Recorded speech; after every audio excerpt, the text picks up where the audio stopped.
Sachin Shah is joining us right now. He's fund manager with Emkay Investment Managers Limited. Sachin, good morning. Good to have you with us here. Thanks for your time. What from here in the near and medium term, Sachin, you think market direction?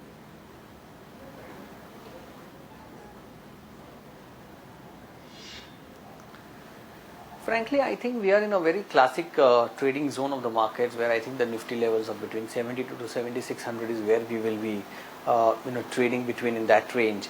As you know, we are just we have already entered the result season, but of course the expectations are not anything very great. I think it's fairly mellowed down kind of earning season that most of us are expecting. Of course, there would be some few company specifics where the results could be a little better, but broadly, I think the biggest cue that the markets will take is from the monsoons. How monsoons pan out is going to be fairly critical, and that will actually probably set the direction for the markets for the rest of this financial year, is my personal sense.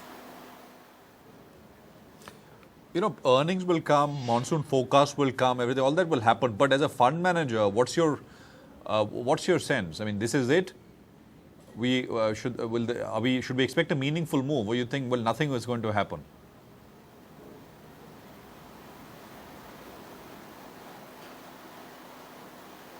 No, so if you're asking me from an investment perspective, I think this is one of the better times to actually invest. Simply because I think the valuations are now fairly reasonable as compared to what they were, say, about 1 year back. That's number one. Number two, we are also, the macro factors continue to be in favor of India. We are in that sweet spot of, having the lower inflation, lower interest rates, lower commodity prices, and so we are going to get into that virtuous cycle of positive things continuously happening, and which is actually will drive the earnings growth for the next 2, 3, 4 years. So if somebody is really taking a 2, 3 year perspective, we definitely believe this is a very, very good time frame, or this is a very good time actually to invest money in equity markets. Wasn't that at 6,800? It could be 68 and now as well, but to be fair. Yeah, go on, sorry. I think there's a bit of a delay.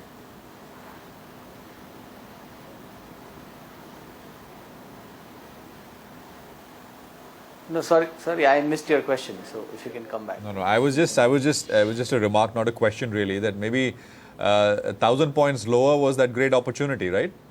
Now it's, you're relatively worse off compared to the levels we saw in February. Yeah.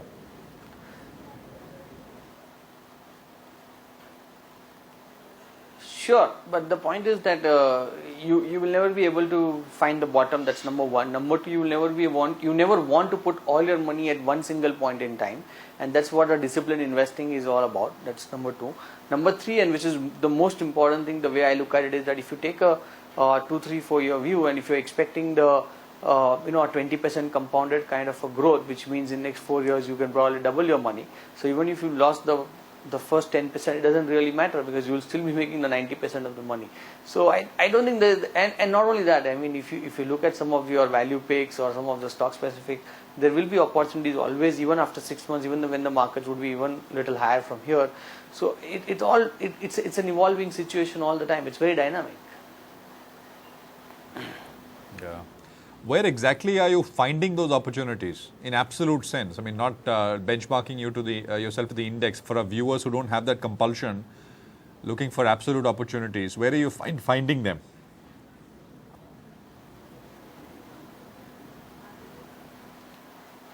Sure. So I really appreciate that question, because we also manage portfolio management services, and for us also an absolute return is far more important than just a relative return. Obviously, it's nice to beat the benchmarks, but absolute returns are far more important. And from that perspective, I think to invest when there is high margin of safety in stocks is of a lot of prudence to be done.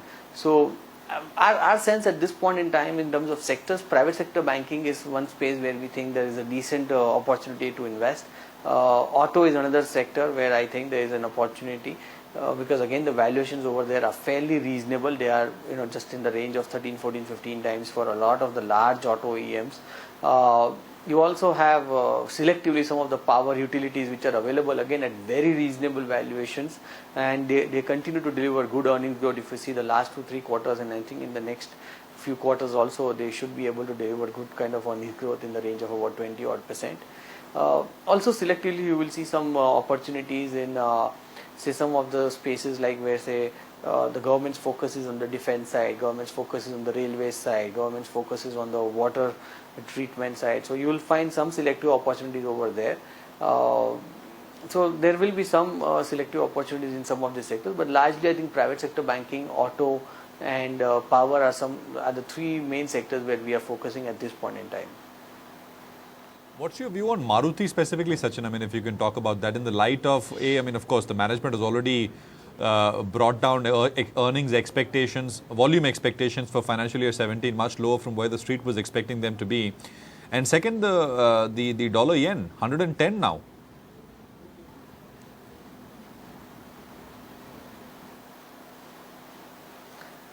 Sure, yes. So Maruti's earnings growth may not be as robust as probably everybody was anticipating, and obviously the margins are going to be under some bit of pressure because of multiple reasons. As you said, one of them very clearly in terms of the currency. I think second, where the volumes growth may be a little bit subdued for at least next 1 year because of their capacity constraint.